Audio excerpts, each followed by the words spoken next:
اعوذ باللہ من الشیطان الرجیم بسم اللہ الرحمن الرحیم وَلَنَبْلُوَنَّكُمْ بِشَيْءٍ مِّنَ الْخَوْفِ وَالْجُوعِ وَنَقْصٍ مِّنَ الْأَمْوَالِ وَالْأَنفُسِ وَالثَّمَرَاتِ وَبَشِّرِ الصَّابِرِينَ الَّذِينَ إِذَا أَصَابَتْهُمْ مُصِيبَةٌ قَالُوا إِنَّا لِلَّهِ وَإِنَّا إِلَيْهِ رَاجِعُونَ صدق اللہ مولانا العظیم وبلغنا رسوله النبی الامین المتین المختار الکریم ونحن على ذلك من الشاہدین والشاکرین والحمد للہ رب العالمین۔ بارگاہ رسالت معاب صلی اللہ علیہ وسلم میں درود پاک کا ہدیہ پیش کریں۔ اللہم صلی علی سیدنا و مولانا محمد معدن الجود والکرم وآلہ واصحابہ الکرام وابنہ الکریم وبارک وسلم صلاة دائمة سرمدا ابدا۔ عزیزان گرامی وقار، قرآن عظیم میں اللہ رب العزت ارشاد فرماتا ہے اور ہم ضرور تمہاری آزمائش کریں گے، تمہیں آزمائیں گے۔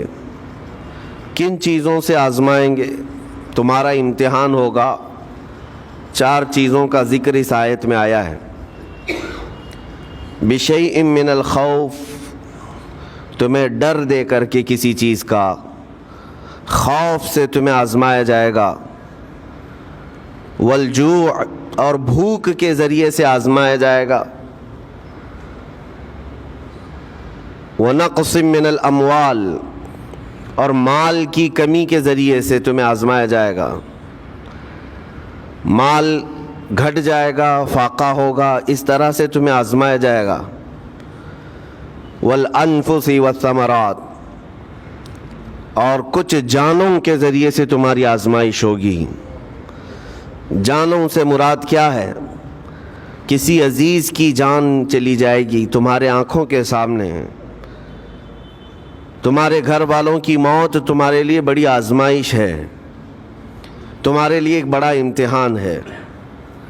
اور پھر اخیر میں رب تبارک و تعالی ارشاد فرماتا ہے وَبَشِّرِ الصَّابِرِينَ الَّذِينَ إِذَا أَصَابَتْهُمْ مُصِيبَةٌ قَالُوا إِنَّا لِلَّهِ وَإِنَّا إِلَيْهِ رَاجِعُونَ۔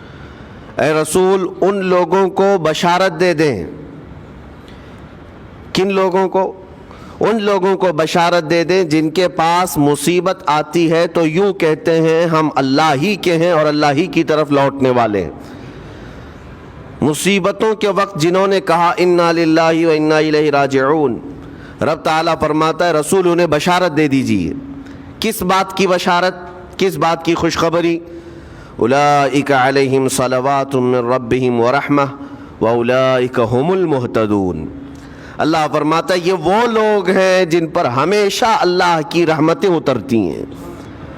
جنہوں نے انا للہ و انا الیہ راجعون کہا، یہ وہ لوگ ہیں جن پر اللہ تبارک و تعالیٰ کی طرف سے ہر وقت رحمتیں اترتی ہیں، اور یہی لوگ ہدایت پائے ہوئے ہیں، یہی لوگ ہدایت والے لوگ ہیں۔ اس پوری آیت کے اعتبار سے اگر میں آپ کو بتاؤں تو پتہ یہ چلے گا، رزلٹ اس کا یہ ہے کہ مصیبتوں کے وقت صبر کرنا یہ ہدایت ہے۔ ہدایت، اگر آپ ہدایت پر ہیں یا نہیں یہ دیکھنے کے لیے مصیبتوں کے وقت ہی آپ کو دیکھا جائے گا۔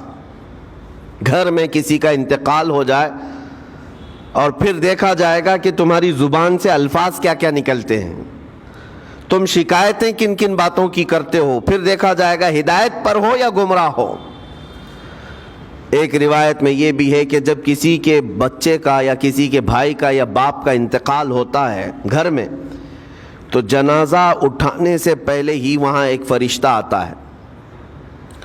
وہ فرشتہ گھر والوں کا معائنہ کر رہا ہوتا ہے کہ کون کون کیا کیا کہہ رہا ہے۔ رب ذوالجلال ہر چیز کی خبر رکھتا ہے، لیکن فرشتوں کو اسباب بنایا گیا ہے اور گواہ بنانے کے لیے انہیں یہ ڈیوٹی دی جاتی ہے۔ ہر ایک کی زبان سے نکلے ہوئے الفاظ وہ سنتا ہے اور جا کر کے رب تعالیٰ کی بارگاہ میں عرض کرتا ہے۔ اللہ تعالیٰ پوچھتا ہے کہ میں نے فلاں کے گھر سے ایک جان لے لی، ان کا عزیز بیٹا چلا گیا، بھائی چلا گیا، ماں چلی گئی، وہ لوگ میرے بارے میں کیا کہہ رہے تھے؟ فرشتہ کہتا ہے اے رب ذوالجلال، ان لوگوں کے زبان پر شکر کے الفاظ تھے، وَإِنَّا لِلَّهِ وَإِنَّا إِلَيْهِ رَاجِعُونَ کہہ رہے تھے۔ اور وہ صبر کر رہے تھے. میں نے گھر والوں کے سب حالات دیکھے.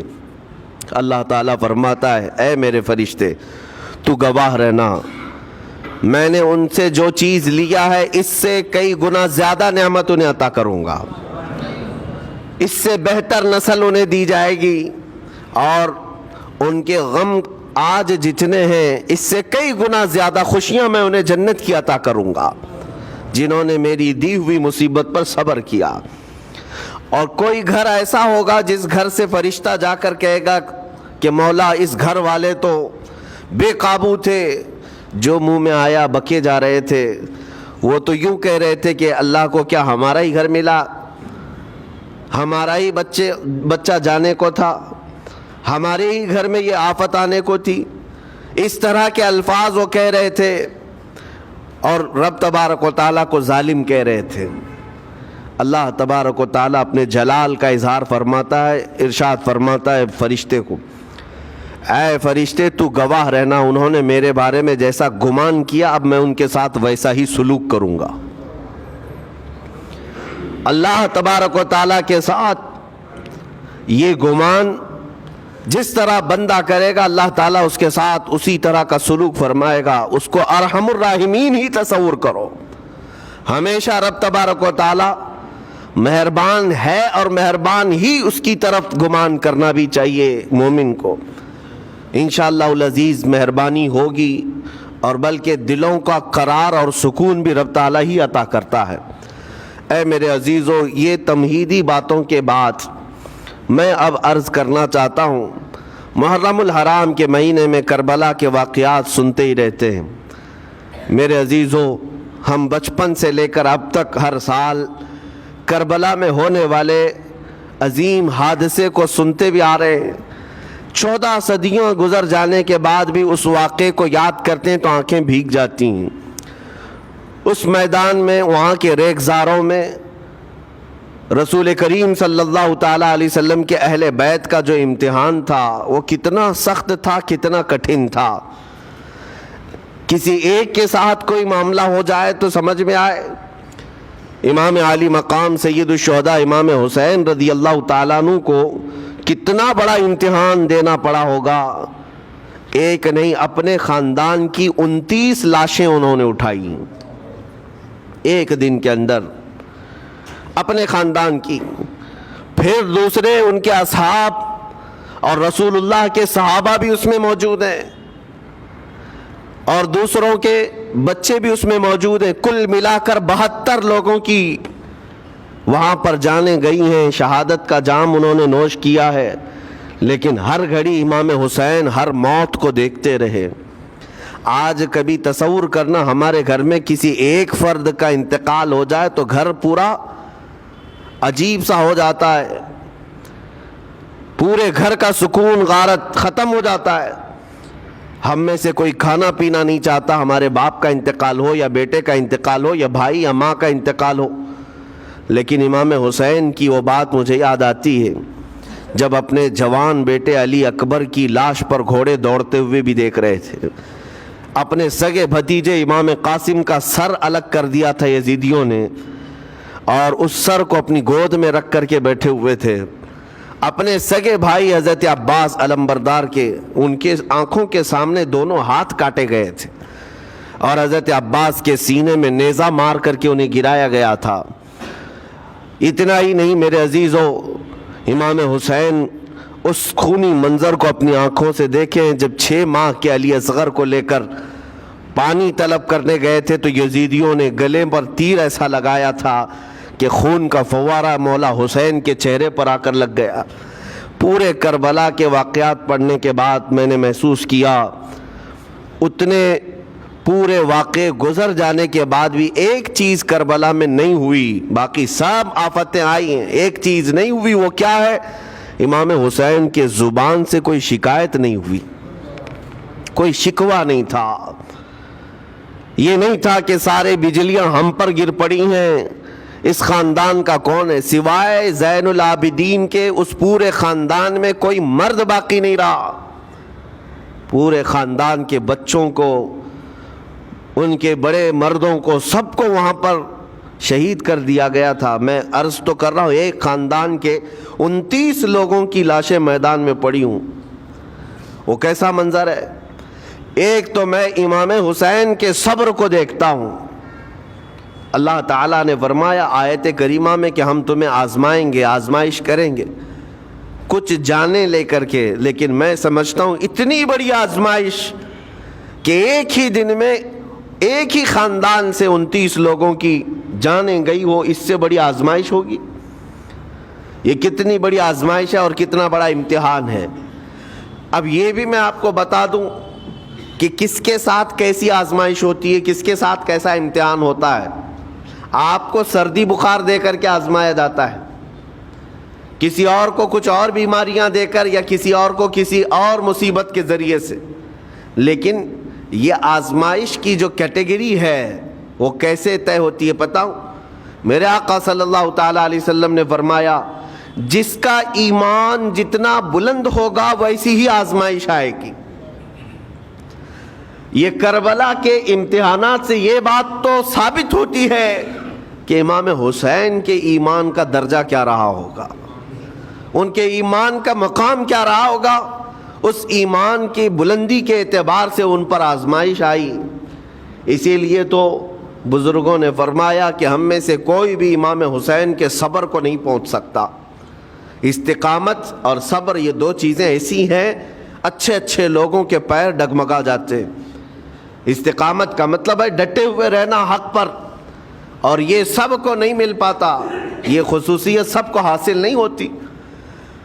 ایک امام حسین کی وہاں پر ہم نے استقامت دیکھی اور ان کا صبر دیکھا. دوسرے سب سے بڑا صبر جو ہم نے دیکھا ہے وہ سیدہ زینب رضی اللہ تعالیٰ عنہا کا.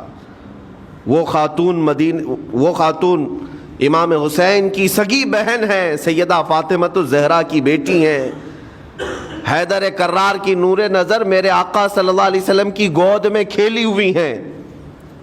سیدہ زینب سلام اللہ علیہا جب وہ کربلا کے میدان میں موجود تھیں, ان کی عمر مبارک بھی تقریباً 55 سال کے قریب تھی. 55 سال کی اگر خاتون میدان میں یہ تمام خونی مناظر دیکھ رہی ہو, ہماری عورتوں کو آپ جانتے ہیں کہ ایک چھوٹی سی مصیبت پر واویلا مچاتی ہیں, اور سیدہ زینب وہ ہیں جن کے خود سگے شہزادے اون اور محمد ان کی آنکھوں کے سامنے مارے گئے تھے اور ٹکڑے کیے گئے تھے. سیدہ زینب سلام اللہ علیہا اس پر بھی خاموش رہی. لیکن اندازہ کرو جب سارے شہید ہو گئے تھے, امام حسین اپنے خیمے سے نکلنے کو تھے, جب کربلا کے میدان میں خود گھوڑے پر سوار ہونے کو تھے, جانتے ہیں یہ منظر کیسا رہا ہوگا. عورتیں تو ماتم کرتی ہیں ایسے حالات میں, لیکن وہ اہل بیت کی عورتیں تھیں. سیدہ زینب خود کھڑی ہوئیں اور اپنے خیمے میں امام حسین کو لے گئیں. ایک صندوق تھا پرانا, اس کو کھول کر کے اس میں سے ایک جبہ نکالا اور کہا میری ماں نے مجھے یہ وصیت کی تھی کہ جب حسین میدان میں اترنے کی اس کی باری آئے تو اس دن ہو سکتا ہے وہ مجھے یاد کرے. زینب اگر تو اس دن باقی رہے, تو اس دن زندہ رہے, تو اپنے ہاتھوں سے یہ حسین کو جبہ پہنانا. سیدہ زینب سلام اللہ علیہا انہوں نے خود اپنے ہاتھوں سے امام حسین کو یہ لباس پہنایا. کیا اس مقام پر کوئی اتنی طاقت رکھتا ہے کہ پورا گھر لٹ گیا ہو اور اپنے سگے بھائی کو جبہ پہنا کر کسی شادی میں نہیں پھر جنگ کے میدان میں اتار رہے ہو؟ اس خاتون کے استقامت پر لاکھوں سلام. سیدہ زینب سلام اللہ علیہا وہ معمولی خاتون نہیں ہے, صبر کا پہاڑ تھیں. میں آپ کو بتاؤں, مصیبت کے وقت ایک بار کسی کا قتل ہو جائے تو وہ ایک موت ہے, لیکن یہاں پر کربلا کے میدان میں سیدہ زینب جتنی موتیں دیکھ رہی تھی, ہر موت پر ایک موت کی تکلیف ہے, ہر موت پر ایک موت کی تکلیف. لیکن وہ صابرہ و شاکرہ رہیں.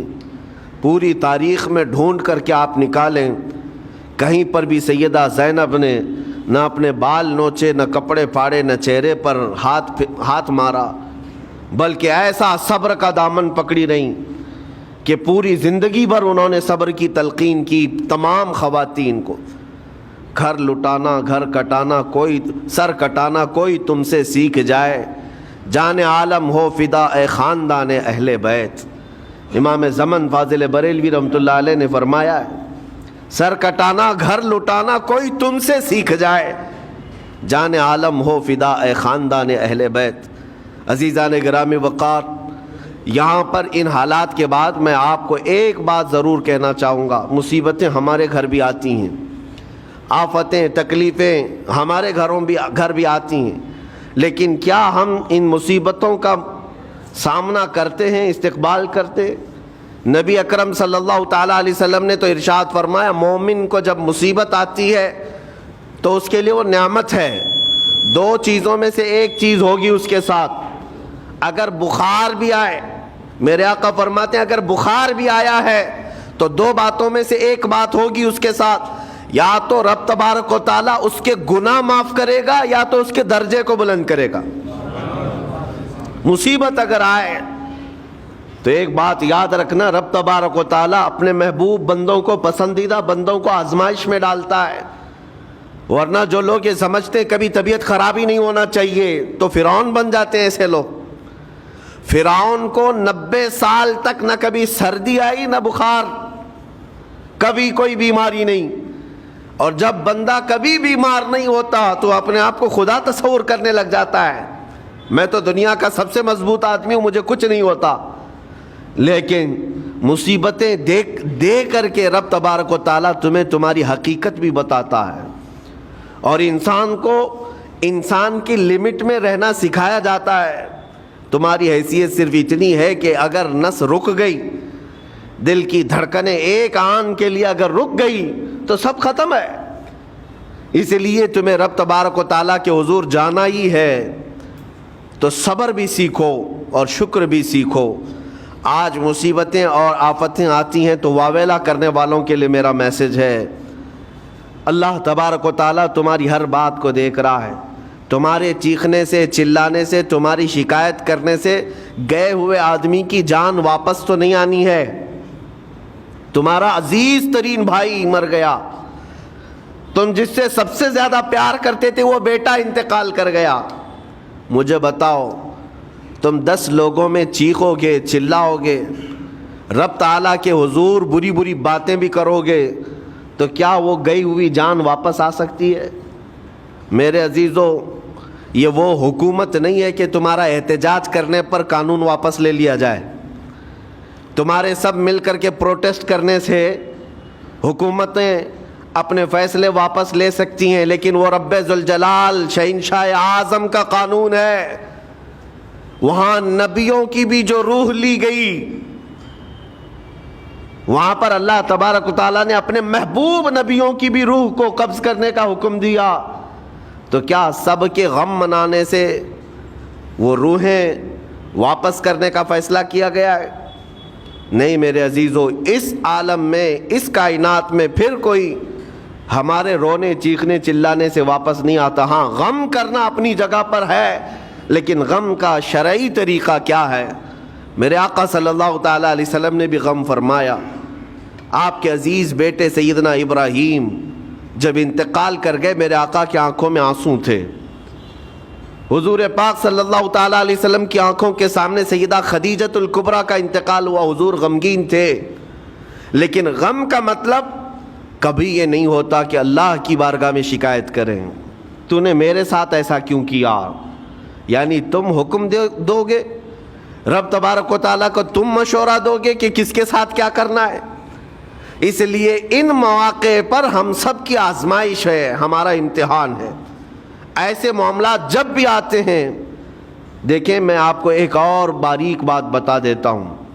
یہ ہم آج تقریر کر رہے ہیں، ہو سکتا ہے آپ بھی سن رہے ہیں اور اچھی طرح سمجھ رہے ہیں، لیکن خود کے گھر پر جب آ جائے تو تقریر بھی یاد نہیں رہتی، نصیحت بھی یاد نہیں رہتی، غم کا غلبہ زیادہ ہو جاتا ہے. ایسے اوقات میں حکم کیا ہے مومنین کو؟ میرے گھر پر، میں جانتا ہوں شکایت نہیں کرنا چاہیے، میں جانتا ہوں غموں کے وقت صبر کرنا چاہیے، پھر بھی اگر میرے گھر میں آ گئی مصیبت تو مومنین کے لیے حکم یہ ہے کہ تم نے اب تک جو سنا تھا حدیثیں وغیرہ اس کو یاد دلاؤ، یعنی مجھے یاد دلاؤ۔ یہ مت سوچو کہ مولانا صاحب ہیں، مفتی صاحب ہیں، امام صاحب ہیں، ان کو تو سب معلوم ہوگا۔ غم کا غلبہ جب آ جاتا ہے تو اچھے اچھوں کو یاد نہیں رہتا۔ مومنین کو کہا گیا ہے کہ وہ یاد دہانی کریں، جائیں غموں کے وقت ان کی حالت دریافت کریں اور انہیں صبر کی تلقین کریں۔ ہر ایک کے لیے ضروری ہے، یہ سوچ کر کے پیچھے نہیں ہٹا جائے گا کہ یہ تو بہت جانکار لوگ ہیں، یہ بہت پڑھے لکھے لوگ ہیں، ان کو تو سب پتہ ہے۔ نہیں، بلکہ حکم یہ ہے کہ جس کے ساتھ بھی مصیبت آئے، مومنین، دوسرے مومنین اسے صبر کی تلقین کریں، اسے جا کر کے حوصلہ دیں اور اسے تسلی دیں۔ اب میں آتا ہوں ان باتوں کی طرف جو لوگ مصیبتوں کو برا سمجھتے ہیں۔ ایک صحابی تھے، ان کی شادی ہو گئی ایک صحابیہ سے، نکاح ہوا تھا مدینے میں، سال بھر خوشحالی سے گزرتے رہے، بہت اچھے دن گزرے۔ سال ختم ہونے کو تھا کہ خاتون جو ہے لڑائی کرنا شروع کر دیتی، کہتی مجھے تمہارے ساتھ رہنا نہیں، مجھے طلاق چاہیے، ڈائریکٹ طلاق۔ تو صحابی نے کہا ہوا کیا؟ وہ صحابیہ کہتی تھی نہیں مجھے تمہارے ساتھ رہنا نہیں۔ اس صحابی نے کہا ٹھیک ہے، اگر ایسا ہی ہے تو حضور پاک صلی اللہ علیہ وسلم کے پاس چلتے ہیں، وہاں جا کر فیصلہ کرا لیں گے۔ تو وہ صحابیہ مان گئیں، کہا چلو چلتے ہیں۔ تو دونوں چلے جا رہے تھے اپنے گھر سے، حضور پاک صلی اللہ علیہ وسلم کے دربار میں فیصلہ کروانا ہے۔ چلتے وقت راستے میں ایک پتھر سے ٹھوکر لگ گئی اس صحابی کو، اور اتنی تیز ٹھوکر لگی کہ ان کا ناخن اکھڑ گیا۔ اب وہ ان کی خاتون جو بیوی صحابیاں ہیں، وہ فوراً اپنے دوپٹے کا کپڑا پھاڑ کر کے انگلی کو باندھتی ہیں اور خون روکتی ہیں، اور اس کے بعد کہتی ہے چلو واپس گھر چلتے ہیں۔ گھر واپس آنے کے بعد وہ کہتی مجھے طلاق نہیں چاہیے، ساتھ میں رہوں گی۔ کہا عورتوں کا موڈ، عورتوں کا اس طرح کا فیصلہ، کیا بات ہے؟ وہ صحابیہ کہتی ہے میں نے سنا ہے کہ جب کبھی کوئی بندہ بیمار نہیں ہوتا تو اللہ اسے پسند نہیں کرتا۔ میں نے جب سے تم سے شادی کی ہے، سال بھر ہو گئے، ایک بار بھی تم کو بیمار ہوتے نہیں دیکھا۔ مجھے ایسا لگنے لگا کہ کہیں تم اللہ کے ناپسندیدہ بندے تو نہیں ہو، اس لیے میں تمہارے ساتھ نہیں رہنا چاہتی تھی۔ اب جب راستے میں ٹھوکر لگ کر ناخن اکھڑ گیا تو مجھے احساس ہوا کہ اللہ تجھے بھی پسند کرتا، میں تیرے ساتھ رہنے کو تیار ہوں۔ وہ صحابیہ تھیں۔ میرے عزیزو، اس کا مطلب یہ نہیں کہ ہم آپس میں ایک دوسرے کے بیمار ہونے کی انتظار میں رہیں۔ شوہر یہ سوچے کہ میری بیوی بیمار کیوں نہیں ہوتی، اور بیوی یہ سوچتی رہے کہ میرا شوہر بیمار کب ہوگا۔ وہ توکل کا اعلیٰ درجہ ہے۔ انتظار اور تمنا مت کرو بیمار ہونے کا، بلکہ بیماری آ جائے تو اللہ کا شکر ادا کرو، آ جائے تو صبر کرو۔ عزیزان گرامی وقار، ہم آج امام حسین اور ان کے رفقائے گرامی رضوان اللہ علیہم اجمعین کو یاد کرتے ہیں تو صرف رونے کے لیے نہیں یا صرف غم منانے کے لیے نہیں، بلکہ داستان کربلا سنانے کا ایک عظیم مقصد یہ ہوتا ہے کہ نوجوانوں کے اندر، بلکہ بوڑھے اور بچوں کے اندر بھی ایمانی جذبہ ایسا آ جائے کہ وہ ہر مصیبت پر ڈٹ کر کھڑے ہو سکیں، ہر یزیدی کا مقابلہ کر سکیں۔ ایک تو اس کا میسج یہ ہے، اور دوسرا میسج یہ ہے کہ چاہے جیسی بھی مصیبتیں آئیں، ایمان کے ساتھ رہنا ہے، صبر اور شکر کو ہرگز نہیں چھوڑنا ہے۔ مصیبتیں ہمارے پاس اب اتنی بڑی تو نہیں آتی کہ ایک خاندان کے ہی اتنے لوگوں کو کاٹ دیا جائے، ایسی مصیبتیں تو نہیں آئی۔ اب جو کچھ بھی آتی ہیں ہمارے ساتھ، وہ مال کی کمی کی، کبھی دکان میں دھندا نہیں چلتا، کبھی بچے کسی کو نہیں ہو رہے ہیں، یا پھر گھر میں کوئی بیمار ہے، کوئی مستقل بیماری آ گئی ہے، یہی تو مصیبتیں ہیں۔ مومن کے لیے یہ قید خانہ ہے، زیادہ آسائش اور آرام کی فکر نہ کرو۔ یہ دنیا مومن کے لیے قید خانہ ہے۔ اسی لیے شاعر نے کیا خوب کہا، جب کسی کا انتقال ہوتا ہے، ایک سچے مومن کا انتقال ہوتا ہے، تو لوگ کہتے فلاں مر گیا، فلاں مر گیا، تو ایک شاعر نے بہت اچھے انداز سے کہا ہے کہ کون کہتا ہے کہ مومن مر گیا؟ جو سچا مومن ہے اس کے لیے کہہ رہا ہوں. وہ شاعر نے کہا کون کہتا ہے کہ مومن مر گیا، قید سے چھوٹا وہ اپنے گھر گیا. حقیقت تو یہ، قید سے چھوٹا وہ اپنے گھر گیا. یہاں دنیا میں زیادہ آسائش، زیادہ آرام کی طلب انسان کو مغرور بنا دیتی ہے، تکبر والا بنا دیتی ہے، گھمنڈی بنا دیتی ہے. اور اللہ تبارک و تعالیٰ کی بارگاہ میں ہمیشہ سر بسجود رہنے والا وہ بندہ ہے جو مصیبتوں میں گھرا رہتا ہے. کچھ نہ کچھ مصیبتیں ایسی ہیں جو تمہیں مسجد تک لاتی ہیں، قرآن تک لاتی ہیں، تسبیح تک لاتی ہیں. اور کوئی مصیبت نہ ہو، کوئی تکلیف نہ ہو تو پھر جلدی بندہ اللہ کو بھی یاد نہیں کرتا. اسی لیے رب تبارک و تعالیٰ کی بارگاہ میں کچھ فرشتے ایسے ہیں، جب تم رو رو کر کے دعائیں کرتے ہو پھر یہ کہتے ہو میری دعا ہی نہیں قبول ہوتی. مولانا آپ کیجئے، میں تو کب سے کی دعا مانگ رہا ہوں، میری تو دعا ہوتی ہی نہیں، اور آپ کہتے ہیں اللہ تعالیٰ بہت جلدی دعا قبول کرتا ہے. یہ نا امیدی تمہاری اللہ تعالیٰ کی ذات سے ہرگز جائز نہیں. لیکن میں وجہ بھی بتا دیتا ہوں. کچھ فرشتے ایسے ہیں جو تمہاری دعائیں سن سن کر کے اللہ سے کہتے مولا یہ بندہ کتنا مانگ رہا ہے، تو قبول کیوں نہیں کرتا؟ رب تبارک و تعالیٰ یہ جو مانگ رہا ہے اسے دے کیوں نہیں دیتا؟ رب تعالیٰ فرماتا ہے فرشتوں میں بھی سن رہا ہوں اس کے مانگنے کو، اس کی دعاؤں کو.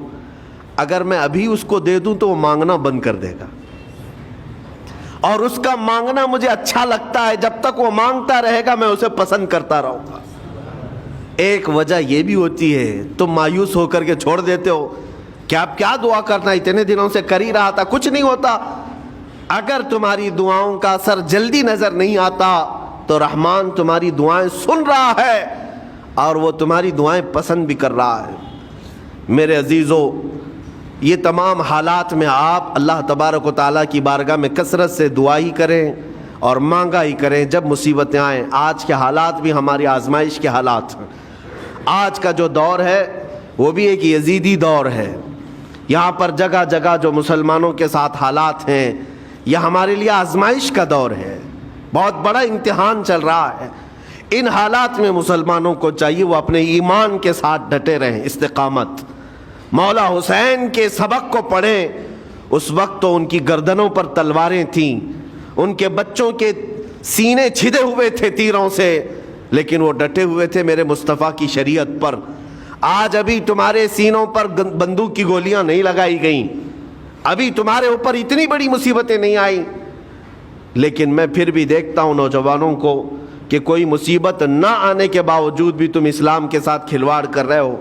میرے آقا کی سنتوں کو پیٹ پیچھے پھینک کر کے تم تو بازاروں کی زینت بننا پسند کرتے ہو. اکثر لوگوں کو ہم نے دیکھا آج مجرے کرنے والوں کی کثرت یہ ہمارے نوجوان بچوں کی ہے. یہ اپنے جسموں کی نمائش کرنا اس کو فیشن سمجھتے. نہیں میرے عزیزو، امت مصطفیٰ اور وہ بھی امام حسن اور امام حسین کے غلام اس مردار دنیا پر کبھی بھی اپنی حکومت نہیں چاہتے. اس مردار دنیا کے وہ کبھی خواہش مند نہیں ہوتے. لیکن جن نوجوانوں کو آج ہم ان خواہشات کی پیروی کرتے ہوئے دیکھ رہے، افسوس ہوتا ہے، افسوس ہوتا ہے. آج کے حالات میں تم بھی سنبھل جاؤ، کیونکہ ایک بہت بڑی جنریشن تمہارے پیچھے ہے اور وہ تمہیں دیکھ کر کے نقل کرے گی. اگر آج تمہارا راستہ بگڑ گیا تو یہ جو چھوٹے بچے ہیں وہ بگڑے ہوئے راستے کو ہی اسلام سمجھنے لگ جائیں گے، وہ اسی بگڑے ہوئے راستے کو ہی صحیح راستہ سمجھ بیٹھیں گے. اسی لیے آج نوجوانوں کی کثرت میرے آقا صلی اللہ تعالیٰ علیہ وسلم کے عاشقوں کی ہونا چاہیے. اور ان سخت ترین حالات کا مقابلہ باڈی بلڈر نہیں کر سکتا. میں آپ کو بتا دوں، ان ظالم یزیدیوں کا مقابلہ کاجو بادام کھانے والا نہیں کر سکتا. ہاں، ان حالات کا مقابلہ کرنے کے لیے جسمانی طاقت کی ضرورت نہیں. ان بڑے سے بڑے سخت ترین حالات کا مقابلہ وہ نوجوان کر سکتا ہے جس کے سینے میں عشق مصطفیٰ ہو، مولا حسین کے نقش قدم پر چلنے کا عزم رکھتا ہو، پھر چاہے وہ لاغر ہی کیوں نہ ہو، نحیف و ناتما ہی کیوں نہ ہو، کمزور ہی کیوں نہ ہو. لیکن ہم نے دیکھا ہے تاریخ میں کمزور بھی ہے، اگر جسمانی اعتبار سے عشق رسول کی دولت سینے پر رکھتا ہے تو دنیا میں وہ کھلبلی مچا دیتا ہے، اور کفار و مشرکین کے خیموں میں اس کی ہیبت طاری رہتی۔ ہم نے اور تاریخ پڑھی ہے۔ آخری بات عرض کرتا ہوں، امام اہل سنت فاضل بریلوی امام احمد رضا خان نور اللہ مرقدہ، اعلیٰ حضرت کو کون نہیں جانتا آج کے زمانے میں؟ ذرا ان کی سیرت اٹھا کر کے پڑھنا، اور پھر یہ بھی دیکھنا کہ جسمانی طاقت ان کی کیسی تھی، جسمانی ساخت کیا وہ چلتے تو لہیم شہیم تھے، اونچے چوڑے اور سینہ بھرا ہوا کہ لوگ صرف جسم کو دیکھ کر کے ڈر جائیں؟ نہیں، اعلیٰ حضرت فاضل بریلوی رضی اللہ تعالیٰ عنہ اس طرح جسمانی بہت اونچی چوڑی صلاحیت کے نہیں تھے، بلکہ بہت ہی ہلکا جسم رکھتے تھے، ہلکا جسم، دبلے پتلے تھے، لیکن جب اپنے حجرے میں بیٹھ کر کے قلم چلاتے تھے تو دنیا کے کونے کونوں میں ان کی گونج ہوتی تھی، اور بڑے بڑے قلعوں میں جو ہے زلزلہ آ جاتا تھا۔ اور سرکار غوث پاک رضی اللہ تعالیٰ عنہ کو کون نہیں جانتا؟ غوث پاک کا حال تو یہ تھا، جسمانی اعتبار سے آپ کی گردن کی ہڈیاں بھی دکھتی تھیں، اتنے دبلے تھے، اور کثرت عبادت کی وجہ سے، کثرت مجاہدات کی وجہ سے آپ کا جسم بہت ہی کمزور تھا۔ بلکہ ایک وقت کا واقعہ بھی ہے کہ آپ چلتے چلتے غش کھا کر گر گئے، چکر آ کر گر گئے۔ جسمانی اعتبار سے اکثر تو آپ پتے کھا کر کے رہے، کھانا بھی نہیں کھایا 40 سال تک، تو جسمانی اعتبار سے کمزور ہونا کوئی معنی نہیں رکھتا۔ لیکن دنیا یہ بھی جانتی ہے، گردن کی ہڈیاں ہی کیوں نہ دکھتی ہوں، ہاتھ و پیر کی ہڈیاں ہی کیوں نہ دکھتی ہوں غوث پاک کی، لیکن روحانی طاقت کا حال یہ ہے کہ کسی قبر کو ٹھوکر لگا دے تو مردہ زندہ ہو جائے۔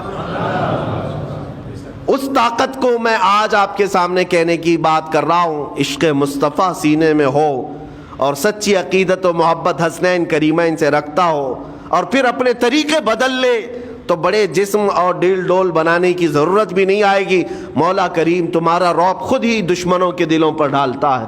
اللہ تبارک و تعالی ہم سب کو آئی ہوئی مصیبتوں کا ڈٹ کر مقابلہ کرنے کی توفیق عطا فرمائے، ہم سب کو استقامت عطا فرمائے اور صبر عطا فرمائے اور شکر عطا فرمائے، اور قیامت کے دن مولا تعالی ہم سب کو امام حسین کے ساتھ حشر عطا فرمائے۔ میرے آقا صلی اللہ تعالی علیہ وسلم کے جھنڈے تلے ہم سب کو جمع فرمائے۔ ہمارے ان نوجوان بچوں کو جو راہ راست سے ہٹے، مولا حسین اعظم کے راستے پر ان کو چلنے کی توفیق عطا فرما۔